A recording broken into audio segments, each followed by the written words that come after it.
Aspiring black filmmakers of the 1980s looked for inspiration to the 1970s, when black cinema flourished.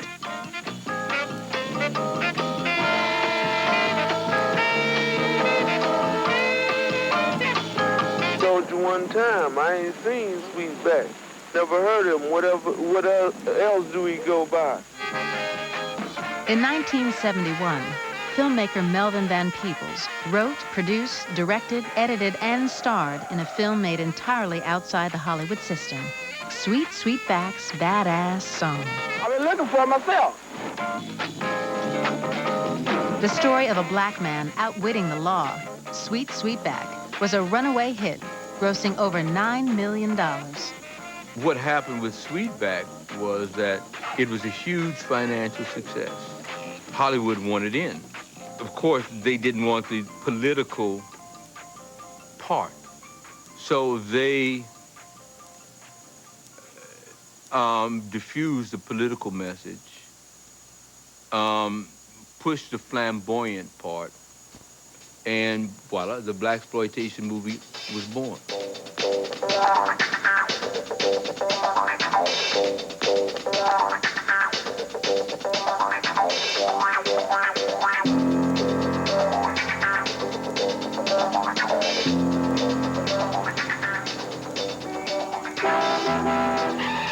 I remember when Shaft, years ago, was originally a white guy. The original script of Shaft was white. After the money that Sweetback made, they changed it into black. They added a couple of mother and said it was a black movie.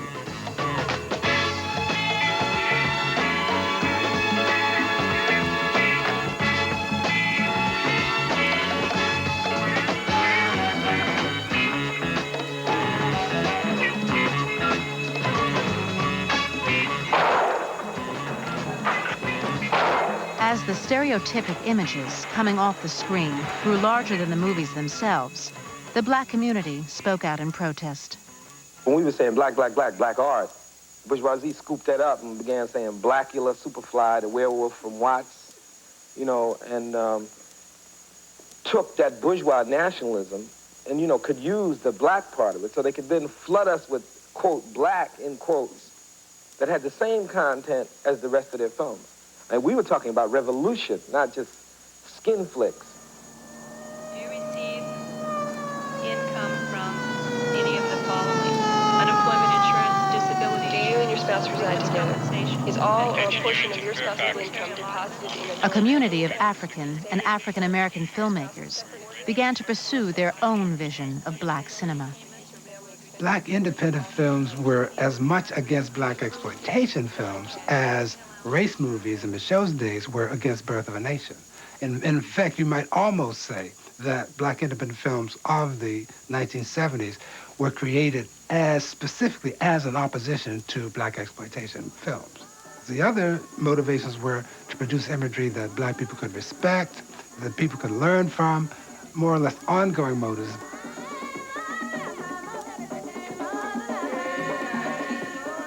I think it's a huge responsibility to be an African-American filmmaker, especially an independent African-American filmmaker. I think we're scrutinized, and we certainly come in contact with our public and our community because we have to travel with our films. You know, as far back as Oscar Micheaux was traveling around pitching and promoting his films, we do pretty much the same things. Me and him face a dark day if we have to go before the magistrate. Hey, man, look, I don't want to hear this. No, I don't want to hear it. Like Oscar Micheaux, a pioneer of black cinema in the 1920s, these young filmmakers wanted control of their work and its depiction of African-American life.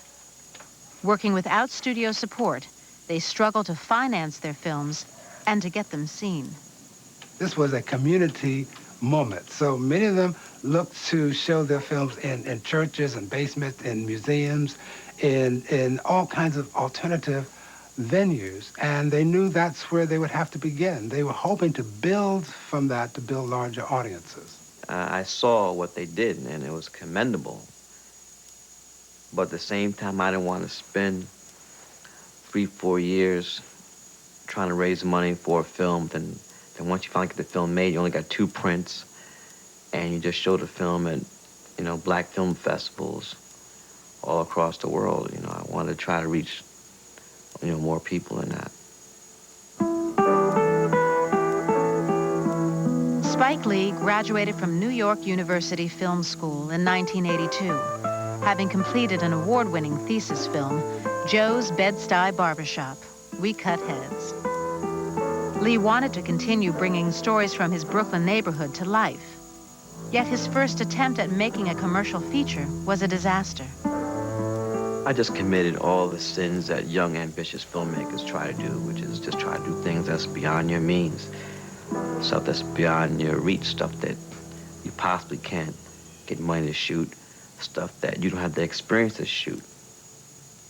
Determined to succeed, Lee started writing a new script, She's Gotta Have It. We'd meet in restaurants in Greenwich Village, and we'd go over the script. He would say, man, take a red pencil and mark off anything you don't like. Anything that would make the film work, he was available to. Whatever would make the film work. If you came up with an idea that was good for the film, he would do it. The script was very simple, probably took me 2 weeks to write, and I knew going in I would not have a lot of money, so that was the thinking, everything that was written. There's not a lot of money. We have to shoot this in a very short time. With barely $25,000 in hand, Lee began filming in July 1985. His first shoot became known as the dog scene, 12 of Lee's friends demonstrating their best pickup lines. You so fine, baby. I drank a tub of your bath water. Look, baby, let's go to my house right now. Let's do the wild thing. I mean, let's get loose. It wasn't first a cinematic choice to have people, you know, talk to the camera. I just want to rock your world. That was a choice made by economy.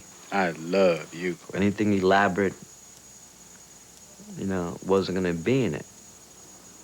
The process was extremely grueling. We shot it in 12 days, 14, 16-hour days. It was in July. It's the hottest time in New York is in July. And we would start in the morning and shoot all day and until the night. And it was really guerrilla filmmaking. Lee assembled the footage and began showing it to friends.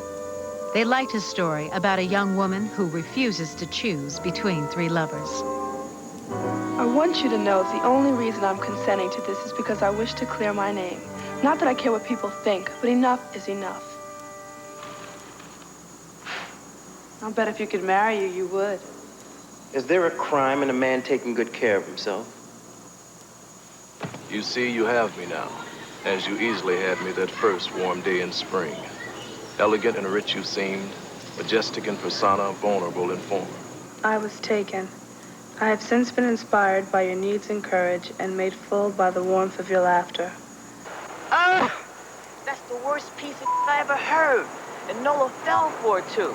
I want to badmouth the brother, but his poetry is not the answer.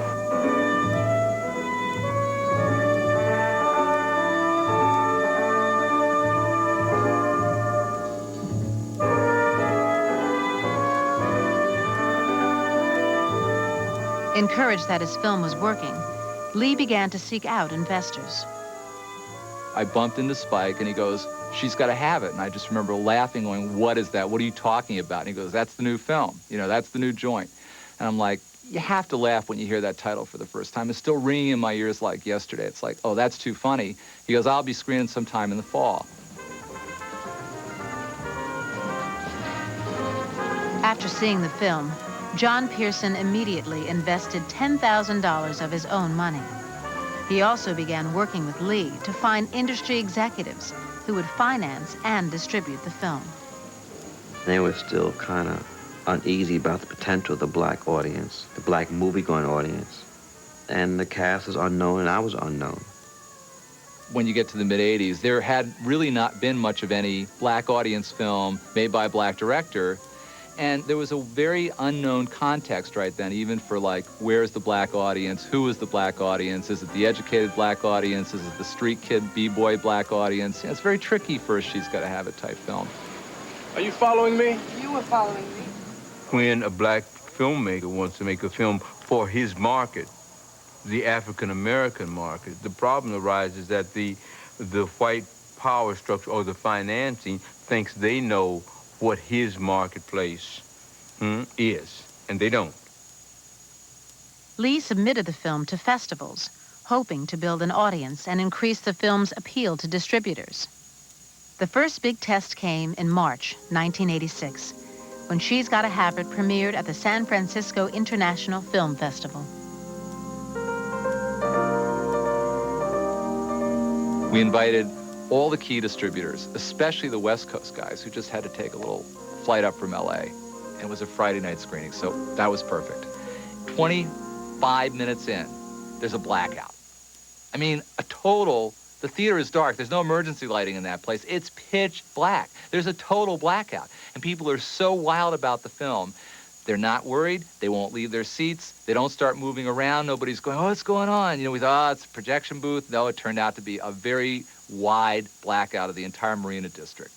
And it went on for almost as long as the film had been playing. And at one point, Spike, Tommy Hicks get on stage with flashlights under their faces and start answering questions just to occupy the audience. Nobody leaves. In the meantime, in the dark, I'd gotten an offer on the film from Circle Films. Ben Barinholtz comes over and claims he has this checkbook. He goes, what do you want? What do you want? What do you want? This is it. This is the film. The blackout lasted for nearly half an hour. When power was restored and the film finally concluded, Lee and his cast and crew received a standing ovation.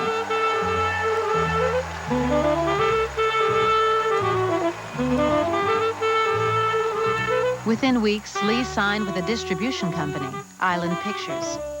In May, his film was featured at the renowned Cannes International Film Festival in France. And in early August 1986, She's Gotta Have It opened in New York City. It was magnificent. I mean, he had totally eclipsed all of us in a single film, because everyone was doing films on the straight and narrow, you know, like Dead Ahead, trying to stay away from the blaxploitation kind of genre films of the 70s and doing these right-on agitprop types of films. And Spike just kind of like busted it out with, you know, She's Gotta Have It. We all knew that for black people in America, at least, cinema history had changed. It was so clear in a second, the irreverence of it, the playfulness of it, the comedy, the entertainment value. These were not characteristics that you normally saw in black independent films, which were very serious and were teaching you the way to make a revolution. It was an unforgettable moment. It was like before She's Gotta Have It and after She's Gotta